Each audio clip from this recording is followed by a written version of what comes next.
Okay, we're going to get started. Thanks everybody for coming. You know Bernie and AOC are speaking at 4 o'clock, right? So if anybody slips out of here to go to that, we'll excuse you, which is only, it's right across the street. So it's a busy day here on campus. My name's Duke Reiter. I'm Senior Advisor to the President here at Arizona State University, Director of the 10 Across Project. And it's my pleasure to host this panel. What we've tried to do here is bring some voices from across the country. Since the focus here is on water in the West, what can we learn from other places? The project that I run called 10 Across looks at cities across the I-10 corridor from LA to Jacksonville. And in the process of doing that project, we've learned a lot about water. Clearly too much in the Gulf at times, too little out here. But when we've gotten together at major events, we find out how much we have in common. So we're trying to bring some of the learning from that project and maybe comment a little bit about what we heard today as well. So as I said, and I've seen others do here today, it's no fun introducing people yourself. It's better to have them do it. So I'm going to start with my good friend, Beaux Jones. Then we're going to go to Robert Mace, Susan Kennedy, and then end with John Take. So we're going to go from the way you're looking, I guess, from right to left. So I've asked people to introduce themselves very quickly. We'll do that. And then we'll come back to a key project that each of them is working on that could be illustrative as to how we might want to tackle some issues here in the West. So Beaux, could you introduce yourself very briefly?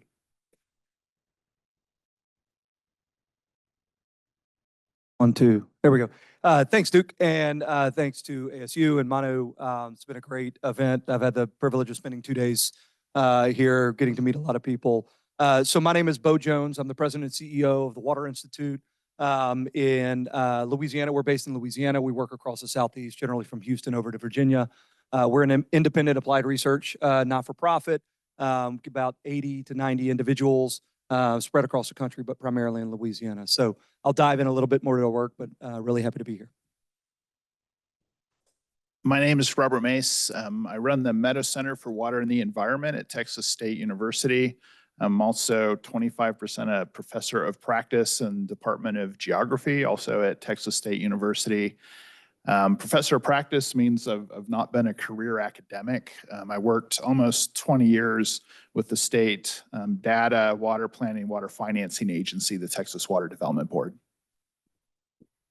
Hi, my name is Susan Kennedy. I'm the CEO of Cadiz Inc. We are a water supply, water solutions company based in Southern California. I spent most of my career in politics and government. I was Governor Arnold Schwarzenegger's chief of staff. Before that, I was the previous governor's cabinet secretary. In between those two stints in the governor's office, I was sentenced to the California Public Utilities Commission, where I served for several years before Schwarzenegger rescued me.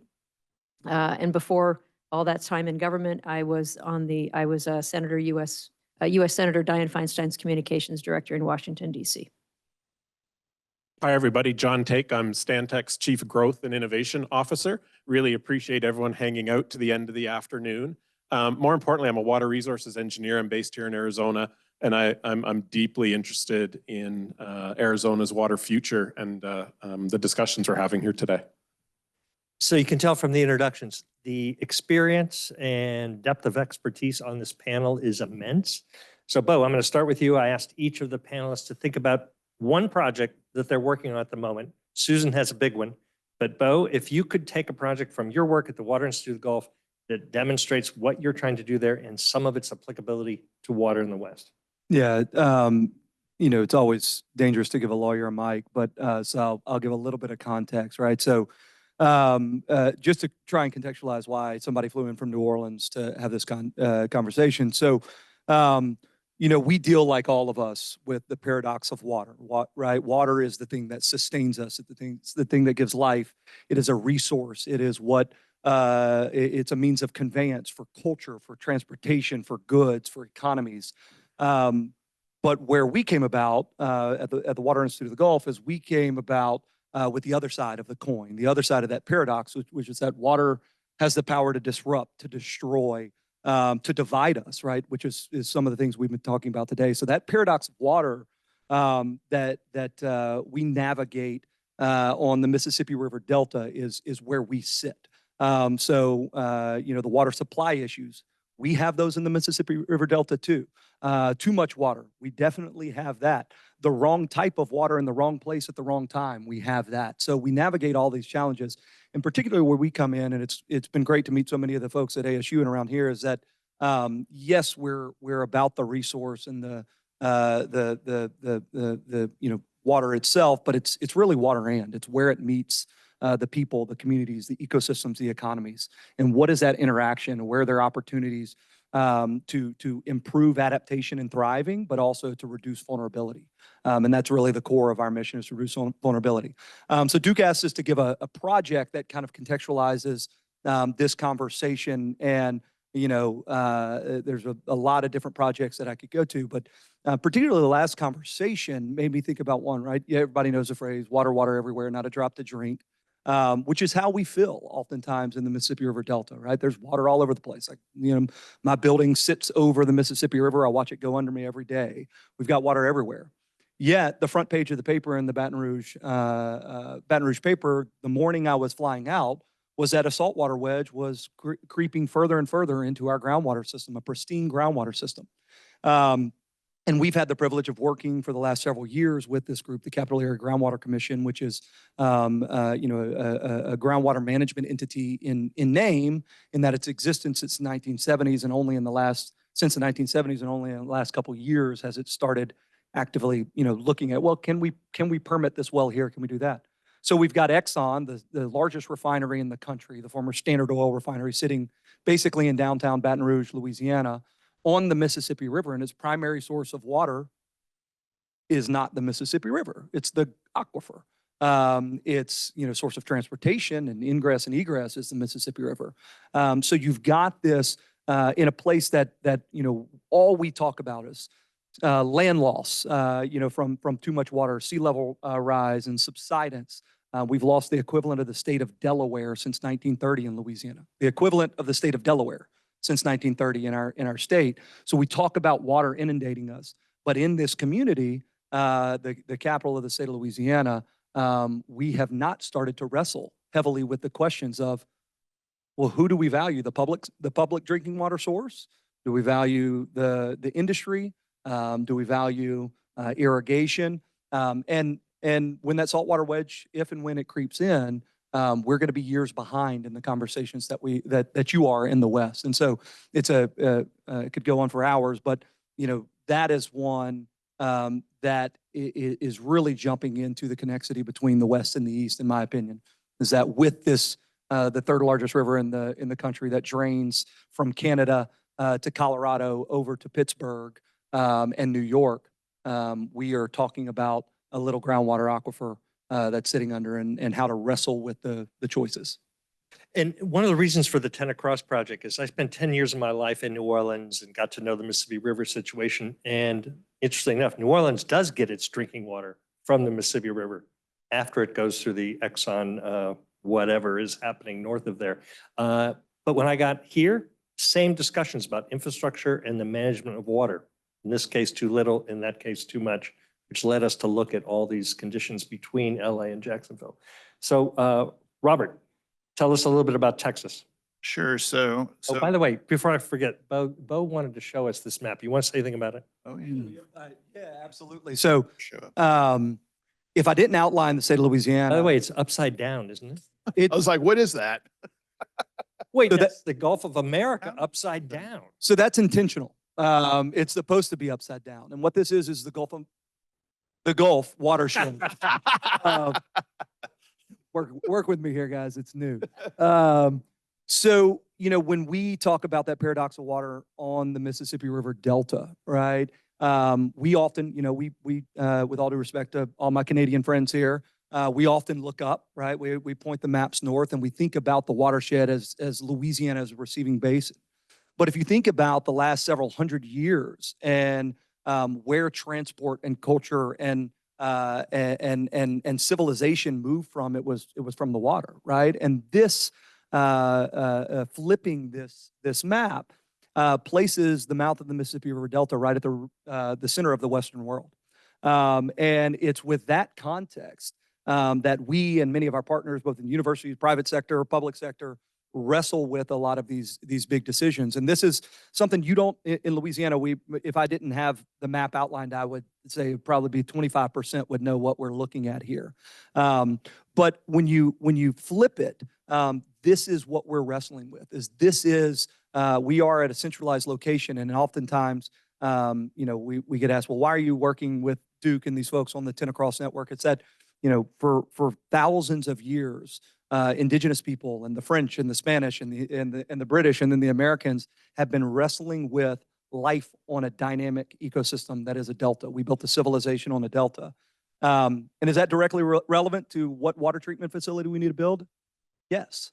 That's what we'll talk about. Great. Robert. So about 8 years ago, I woke up, I had turned 50. I was eligible to retire from the state, which seemed absolutely ridiculous, but ka-ching. And David Bowie had died. And so that was like the first time in my life, I kind of had a midlife crisis, I guess you could call it. I was like, okay, what am I going to do for the rest of my life and the rest of my career? I love my job at the state agency. I got to interact with legislators and people, policymakers making decisions, helping them understand water so they can make informed decisions.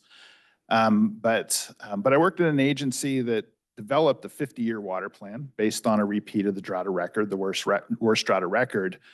But I was not allowed to say climate change in public or allowed to work on climate change. It was a career-limiting activity. And so I thought, oh, if I could get a cushy job in academia, and Watch out for what you wish for. Yes, exactly. I've worked harder than I've ever worked before. But I thought, the federal government wasn't stepping in. The state agency couldn't do it because our state leadership is extremely anti-climate change, whether they believe it or not. I think there's a lot of folks that would not vote for doing climate change work for political reasons, but are concerned. And I thought, well, maybe I can go do this working with the Research Institute, which is why I'm at where I'm at.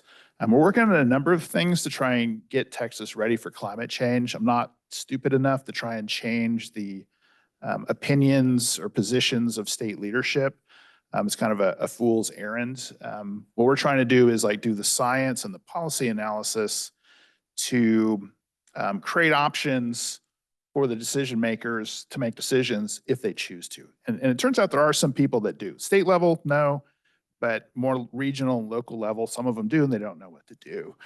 One little piece of that research I'll share is working with a PhD student, and we did a survey of climate perceptions of the water resource managers and planners of the state. There was a big national study that came out that said, I'm going to use believe. I know that's a trigger word for some of y'all, but I'm going to use believe and not believe. 82% of Americans believe in human-forced climate change. Anybody want to guess what that number is for Texas? 77%. That's a lot. I was actually surprised by that. I would have probably said 32. I don't know. 77%. And you might ask yourself, well, how come our state government doesn't do something about climate change? It's just not an important issue with these people, clearly. So we surveyed river authority heads, groundwater district heads, all the water planning members, and all the public water supply systems of the state. And we found that 67% of them believe in human-forced climate change. They tend to be educated. They also tend to be old. Sorry, but you're not that old. 59 and like the average age of a kind of, I guess, a water professional of this group that we looked at is like 59 and a half years. So one surprising thing that came out of this analysis was we then asked them, whether you believed in climate change or not, how concerned are you about the resilience of your water supplies? And my expectation was folks worried about climate change would be more worried about the resilience of their supplies than folks that don't believe in climate change. It was the opposite. And in fact, the folks that don't believe in climate change are 40% more concerned about the resilience of their water supplies than the folks that do believe in climate change.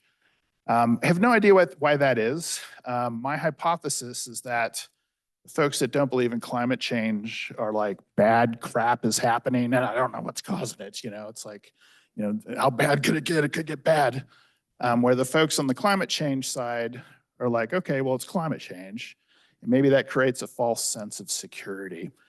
As far as the usefulness of that result, I think it means that, you know, we don't have to, and I've always had this position, it's like you don't have to force people to believe in climate change to build water resilience. And so this is actually kind of a great opportunity. Like, it doesn't matter if you believe in climate change or if you know you're going to talk to a group that's probably not going to be conducive to climate change.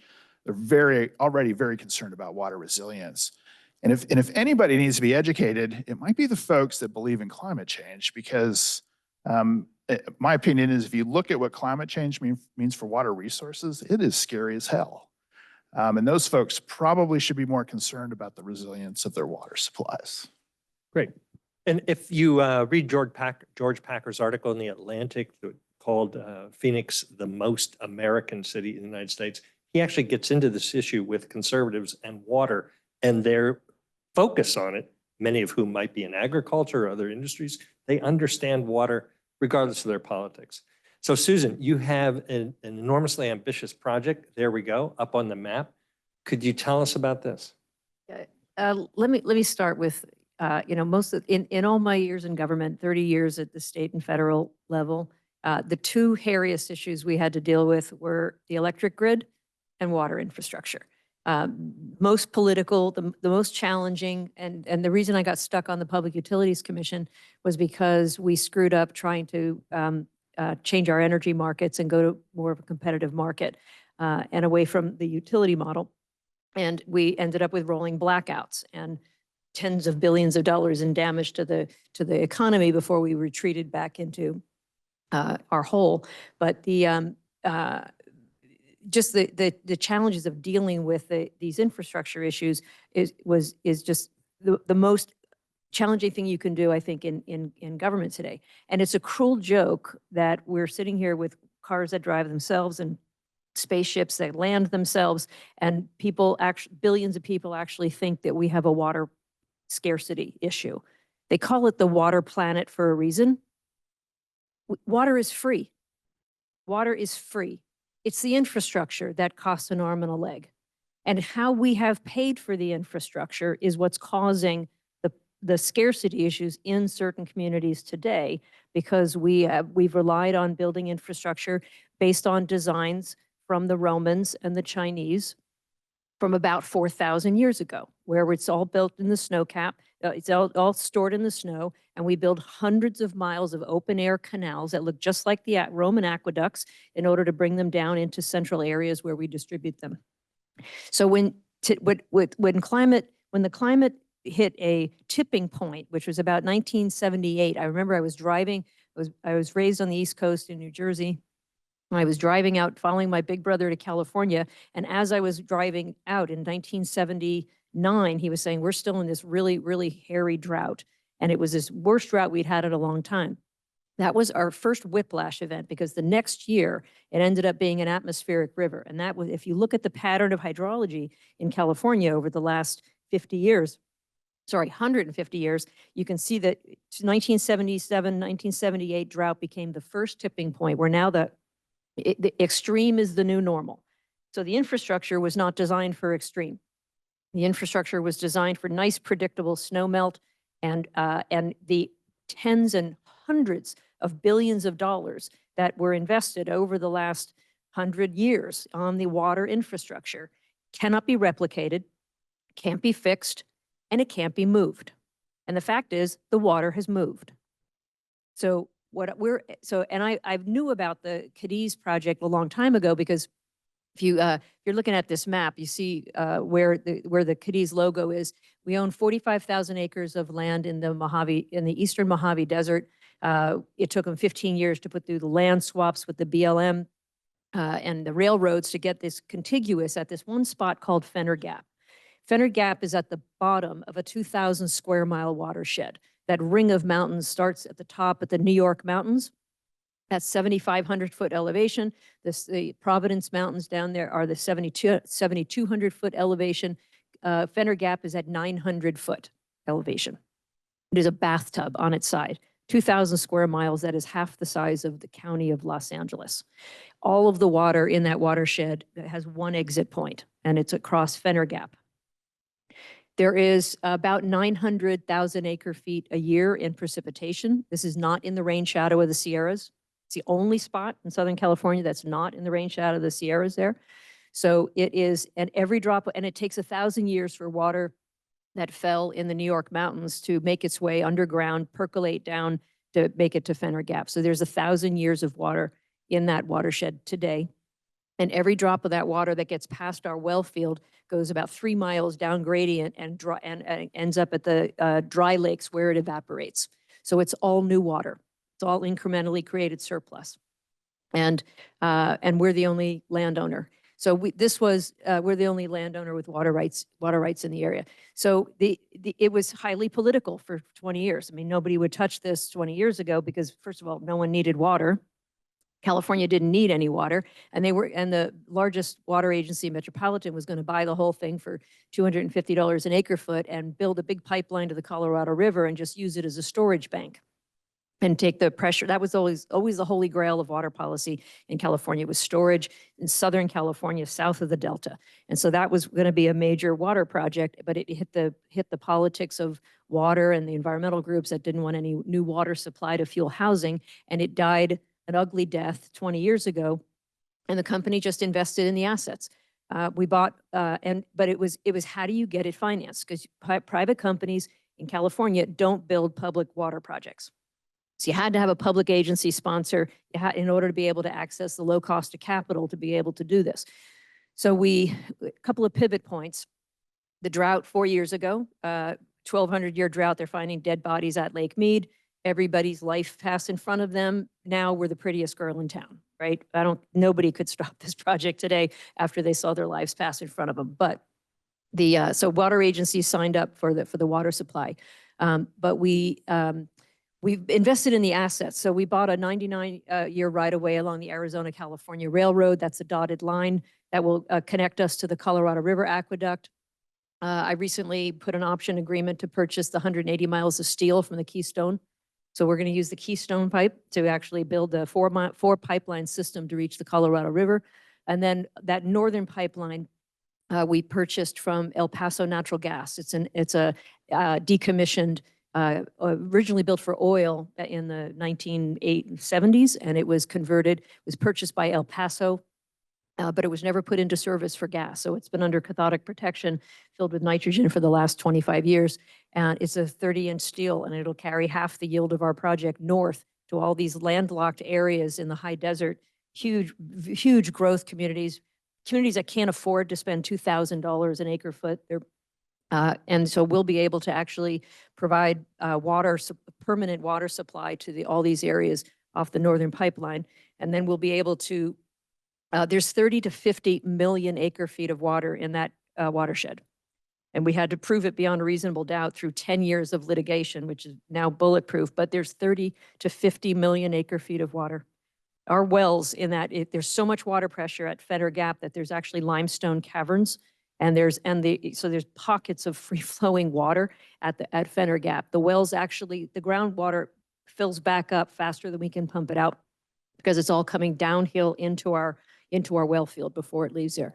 So when we're fully functioning, and we're going to be building the northern pipeline with the pumping stations starting this year, hope to be online at the end of 2026, and then simultaneously building the southern pipeline. We expect to be online at the end of 2027 with the southern pipeline, and this will become the largest trading center for water in the Southwest. So there's a lot we could unpack from what Susan just presented, and we'll come back to that. But having heard from Louisiana, Texas, California, so to speak, I want to turn to my good friend John, talk about Arizona and also the larger picture that you have your eye on with regard to water. So as we look at the challenges we have around long-term water augmentation in Arizona, I think it's really clear as we have our discussions today that we're going to have to find those win-win projects. And that is the way forward for Arizona. And so I wanted to share a project. It's from the I-10 corridor but it's the Long Beach Municipal Urban Stormwater Treatment System. So this is a heavily urbanized portion of Los Angeles. It's an economically distressed area, and they're having a significant issue, not just with nuisance stormwater, but a major issue with water quality in the LA River during that first flush of a stormwater event. And we were able to bring the community together. We were able to bring $45 million worth of very diverse funding to this project, and not only deliver through nature-based solutions and advanced treatment, not only bring the water quality benefits that help bring the client within their regulatory criteria, we also help with water supply augmentation. We were able to do workforce training. We were able to create wetlands and trails, and at the end of the day, a relatively simple project around a water quality issue and a regulatory issue turned into an incredible community project, and it was win-win, and the community embraced it. And I really hope that we just strive for those win-win projects. I think that's the only way forward for us here in Arizona. You just came from a meeting in Washington, D.C., looking at water at a national scale. And there's been discussion on previous panels here about why we do or don't have a national water plan. We don't, but maybe we have a little bit of indications of what that might look like. Why do you think we need to think about water nationally? Because we don't move it nationally like electrons. What does that mean to have a national water plan? I think we need to have an understanding and a collaborative approach. In our democratic republic, we have the federal government, we have the states, we have the communities, local government. And I do think we have to have a clear understanding of water and how it is the absolute cornerstone of our economy. And it's critical that we think about our water security here in America. And I think, we need to have that understanding. We need to have adaptive governance. We need really strong guardrails, and then incredible flexibility within those guardrails to deliver on our water projects. In our rural communities, there's incredible opportunities in the rural communities. Their values have to be reflected in the solutions that happen. The rural communities have an incredibly symbiotic relationship, whether it's through agriculture or through being upstream or being able to influence water quality as it exits the rural watersheds. We have a lot of water risks. Beaux talked to the water risks that Louisiana faces. They are clearly not the only state with water risk. We have to understand and adapt and be able to respond to those risks. And then there's been a lot of discussion today as well about the adoption of tech, whether it's AI or advanced treatment or new financial vehicles or new governance features. We've got to get better in the water industry. Like I understand public safety is involved, and we love to pilot things in water, but we have to adopt technologies faster, and we have to find ways to scale technology, scale them up for our urban centers and scale them down for the rural communities that need advanced technology, that need to be able to do point of use treatment. They need to be able to do remote monitoring. And unfortunately, their version of SCADA is a lady who jumps in a truck and goes and checks on something every day. And so there's incredible potential at the national water community level if we start to understand water is one of the cornerstones of our economy, and it's vital to our nation's future. We've been good at it for decades, as some people have said, but I think focusing in on water security and getting to a good understanding, and that will continue to involve education as well. So it's how to think about it consistently at a national level, not move it around. So when people hear a national water plan, that's what it's about. And that would bring us to how we make decisions about how we use it. I hope some of you have the chance to visit Beaux and the Water Institute as it sits literally, as you just described, over the Mississippi River. It's a spectacular place. But even though you are the Water Institute, you stress that what you are really about is informed decision-making. I didn't wear my hat that you gave me. So science first. I'm sorry, I didn't bring that. But Robert, if I go onto the Meadows website, same thing. How do we make decisions based on real evidence? Talk about the importance of decision-making, why you placed it in such a privileged place in your institutions, and what does that mean with regard to water? Yeah, Duke, I think that's a great tie-in from what John pointed out on the National Water Plan. And, Manu and I had a conversation yesterday about, even if, we say as you know, all politics is local, right? But and maybe the ultimate solutions and the ultimate plans will be local or regionalized, right? But what is a consistent framework that we're operating under? How are we comparing apples to apples, right? And one of the areas that I think we need some consistency, and I'll give you a prime example of how decisions were made in the original, you know, Colorado water plan, the Colorado River plan, and that first exercise, and how that's being transferred over to the Mississippi River. But you know, from a standpoint of decision making, we you know, you brought up climate, and in Louisiana we have obviously a very similar conversation to Texas about how to navigate that. But the non-stationarity of what we're dealing with is real. We can no longer use past performance or history to predict the future, whether it's with water, whether it's with growth patterns, whether it's with risk and you know, storms or droughts or saltwater wedges. And so, you know, the idea of predicting and then acting based upon that, you know, error bar and that prediction, that's becoming a fraught conversation. And so what do you need to make better decisions, right? I think the first thing that you need is the best available data, right? But we had a great discussion at the decision theater yesterday, right? Best data doesn't get you anywhere if people don't agree on where it came from and people don't understand and have confidence and trust in that data. So get the best available data possible. But then this, you know, and I love the title here, Rethinking Water West, right? You've got to rethink the way that we make decisions. That predict and act framework, we may need to flip it on its head. We may need to do scenarios testing. We may need to do decision-making under deep uncertainty or robust decision-making. We may need to apply different methodologies to how we navigate these really tough conversations. And the third piece, you know, data, rethinking the way that we make decisions, is we've got to break down the silos of, you know, there's a lot of conversations, you know, within universities, within states. In the state of Louisiana, there's 64 parishes, 9 watersheds, roughly, and we've got 251 different entities that are responsible for floodplain management, right? Breaking down the silos to make decisions. So I think that's one of the things, and Duke, why is it so critical to what we do? From experience, right? We have seen Hurricanes Katrina and Rita in the Deepwater Horizon, and I'm sorry if anybody named their kid one of the many, many hurricanes that have hit the Gulf Coast, and many more will come. But you know, all of that learned experience, it's how we make those decisions, who's at the table, how we're processing the data that may be right in front of us. And so it's from learned experience that we have to navigate that. So I think that's something that we've learned in our very regional scale in Louisiana, Texas, and the Gulf Coast, but then it really scales out to the national. Yeah, there are distinctions between the Mississippi River Basin and the Colorado River Basin and Arizona and Louisiana or Virginia. Of course, there's differences. But how we answer the questions that are in front of us and how we tackle these big, thorny, hairy issues, the more consistency we can find and the more apples to apples, I think the better we'll all be. And I think the West and Arizona can benefit from the urgency that people in the Gulf feel. Occasionally they get whacked by a big event like a Katrina, but the consistency of daily land loss right in front of you reminds you of what needs to be done now. For us, it's a little bit of a slow drip. We don't see it all the time. So Robert, if I go on your website, per this discussion, I see, this is you, I love helping people understand water so they can make informed decisions. What does that mean to you?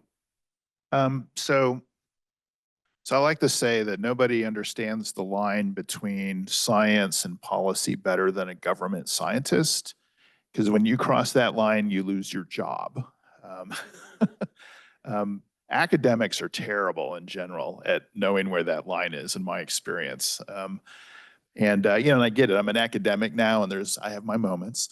But I think it's key that experts, you know, content experts, you know, the work that we do is not biased. You know, politics is a business of bias. They're, you know, when you're talking to an elected official, they're looking for your bias because they kind of want to, what's your angle? Like, what are you trying to put in here? And when I worked at the state, I was able to, you know, try to not have a bias. In fact, I just tried to actively not have a personal decision on something. So if I got asked the question, I'd be like, I have no personal opinion on that. So I think, you know, staying in your lane, it's not to say that you can't be an expert and be an advocate. There's certainly roles for that. But what I've found is that once the policymakers recognize, you don't have a dog in the hunt, you're not trying to push a particular policy perspective, then they're more open to listening to what you're doing and taking it seriously. So that's a key thing. Being able to communicate your expertise and your science in a way that the policymakers can understand is critically important. If you get up and testify and you're speaking in acronyms and transmissivities and hydraulic conductivities, you've lost the battle. And so in my career, I've focused on trying to communicate, the science, the policy options as clearly as possible to help those decision makers or policymakers make decisions. Sometimes, particularly when I worked in the legislature, people would ask me, how do you go to bed at night? Or, how do you have to work with those yahoos. I have a lot of respect for those folks. They're not hydrogeologists generally. They're not hydrologists, and they have a bunch of other things they're dealing with. For me, it's like my job is to try to convey my expertise as clearly and concisely as possible. And hopefully unbiased as possible. So then it's, as they're coming up with what they want to do, it's bouncing around out there. They may not make the right decision from your perspective, but again, my goal is just to get that expertise and science heard. So Jump in on that. I was going to ask you a question about your project related to this. I want to tee off something they just said. That's what I was going to do, but you take a shot at it. I knew you'd let me have it. So, I mean, government makes decisions on what they do every day based upon what they were told to do yesterday, right? Government, in the regulatory side and the political side, and government functions, it doesn't make decisions, right? The big decisions are made only after you have a major catastrophe. When you have a major accident, it was Katrina that got us in California to fix our levees. I was in a helicopter with Arnold Schwarzenegger and Senator Feinstein, looking at the levees after Katrina.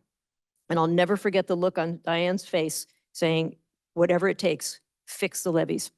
One levee breach and 30 million people were going to lose their water, dirt levees. And so, the governor and the senator said, don't wait, don't ask the federal government, don't ask for permission, whatever it takes, get it done. And we put a bond measure on the ballot. We got $4 billion approved, and we fixed like 100 of the worst potential levee failures because of Katrina. That's a disaster that you will never know because it didn't happen, right? That's how you have to make decisions. In California, I mean, water, we had the fires in Los Angeles, and although nothing could have stopped that, nothing, it was a blowtorch, nothing could have stopped it. But the water infrastructure became front and center because the water infrastructure was built around 50 years ago, when designed for a hydrology that doesn't exist anymore. And now we have kayaking in the New York subways when we have rain events. And so there's now a sense of urgency in California to figure out what lessons did we learn and how do I take advantage of it right now to actually make some changes. That's how it thinks. So before I go back to John, your project, as you well know, I'm not telling you anything you don't know, has been in the news for a long time. And when Beaux and Robert were talking about data for a lot of people comes through what they read, hear, and now there's so many sources for that. Some of it's accurate, some of it isn't, some of it's opinion, some of it's science. And it would seem to me, working not only to create this project, you're working against history, recent history, past 10 years, 15 years. So how about the media's role? And when I say media, that covers way too much territory, but you're working against or with public perception. Talk about how that works for a project like this that has such a legacy. We're living in a really interesting time when we've got, political leaders who believe if you say something enough times, no matter what it is, no matter how wrong it is, people will believe it. You just keep saying it. And so what happened with our project was because it had the political stars aligned against it, they used a comment letter from some dude at USGS who had never done a comment letter before ever, and he compared our area to Death Valley and said there couldn't possibly be that much water there because Death Valley only gets 2 inches of rain a year. That up until, this morning there were some groups in front of a public agency waving that comment letter around. Today, saying that there's no water. And if you say it enough times, people believe it. So their reputation over 20 years is that there's no water there. You know, it is hard to believe that we're sitting on the largest resources, but it's about somebody having a crisis and somebody taking enough time to look at the data and say, wow, I mean, the science is real. And John, you and I maybe it was a year and a half ago or more, you have folks at Stantec looking at media and surveys and what people are thinking about the security of their water or other things. Why would an engineering company at the scale you are be involved in that kind of social science activity? What are you learning from it? How does it help you make informed decisions? Because that would seem to be sort of beyond your typical remit.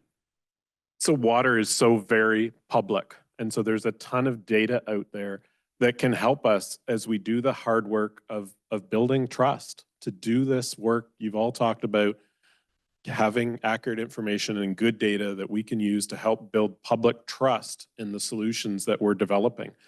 And I first ran into that. I was actually privileged enough after Hurricane Katrina to work 7 years in New Orleans. And for the first 20 years of my career in water, I just made things. I made reports, I built models, I worked on design drawings and wrote specifications. And then I went to New Orleans after Katrina and ran into the incredibly complex, you know, the parish system and all of the water authorities. We had 9 different agencies reviewing our work. And it was all about trust and doing the right thing for the community. And I saw just how much work it takes to build that trust. When you're coming into an environment that was lacking in trust after Katrina, there was a violation of trust during that event and how it unspooled and the origins of what happened in New Orleans with Katrina. And so I got to see the hard work, and I started to realize that we can't be just good engineers or good scientists or good financiers. We have to be good solutionists. We aquanauts, I love that term I heard today, but we really need to focus on good solutions. And in order to earn that trust, we have to be very aware of what people are saying. We need to, you know, you can do a better job when you know what people are saying. And so we have invested in tracking tools and some machine learning around just watching. And when we're doing public engagement or public involvement, using those tools to help us do a good job. Trust, institutions, universities, now museums, libraries, other things that are supposed to be sources of trust are having their challenges at the moment. Related to that, Susan, I have to ask you this question. When the president said, you know, let a lot of water out of the reservoir because that will be there for the next fire in California, that doesn't just necessarily generate trust in those of you who know water, but for the public, what did that look like with regard to institutions, trust, facts? I think it had a very logical impact on them. You know, with the turn of a handle, water flowed, right? They go home and they turn on their spigot and water comes out, right?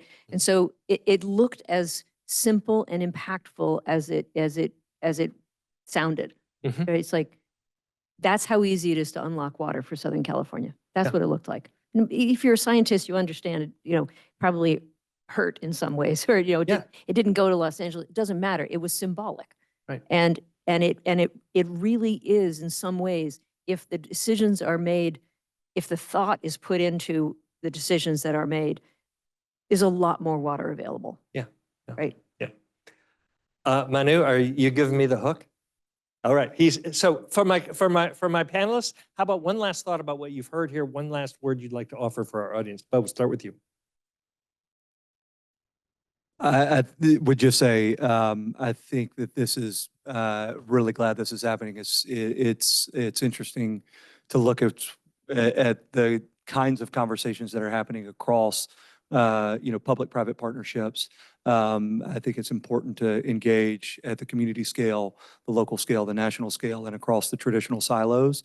And I think if there's anything to learn across the country that I'll be bringing back, it's that's being done in this region. So thank you for letting us be here. Robert? Just want to note that at dinner last night, California and Texas worked out a shared import deal where she allowed me to drink part of her San Pellegrino one liter bottle. So it's like water conservation. And so I just wanted to say thank you for Fuss. sharing your water with No me muss, last no night. fuss. There you go. It's all about California and That's Texas. right. They're conjoined. California's always completely in bailing agreement. Texas out. I did. I held my glass up and I put a puppy dog face, you know. So, you know, we didn't really talk about how things get financed, because I think that's the real thing here, right? And we broke the logjam on how we get our project. Our project's about an $800 million project, because our equity investors are going to be Native American tribes. Tribes came to me and said they want to figure out a way to invest in water infrastructure, and this is water in the Southwest. So this is going to be the first project in the U.S. history that is majority owned by Native American tribes And it was one of the as questions. equity investors. Everybody on this panel is dealing with tribal nations with regard to their projects across the country. John. Something Chelsea said this morning really resonated with me, that Arizona was looking for complete teams. I think the water industry needs to have complete teams. And maybe in the past that looked like designers and constructors and operators and government agencies and financiers. But we do need those tribal nations. We need the community organizations. We need insurance. We had Microsoft here to talk AI. We need the legal community. There's digital and tech and industry. We talked a lot about industry and how industry is driving and putting some stuff in front of the water industry that we really need to think about. So I love that this room was a really big tent today. There was finance and water, and a lot of those organizations and types of organizations were present. And I just encourage everyone, those win-wins and the partnerships, that's what's going to help lead Arizona and the West forward. And I'd like to thank Manu for helping to put this whole thing together today and to allow us to have a 10 Across panel and bring people from across the country. If anybody wants information on 10 Across, come see me. I'll give you a little booklet on the way out. Let's thank the panelists.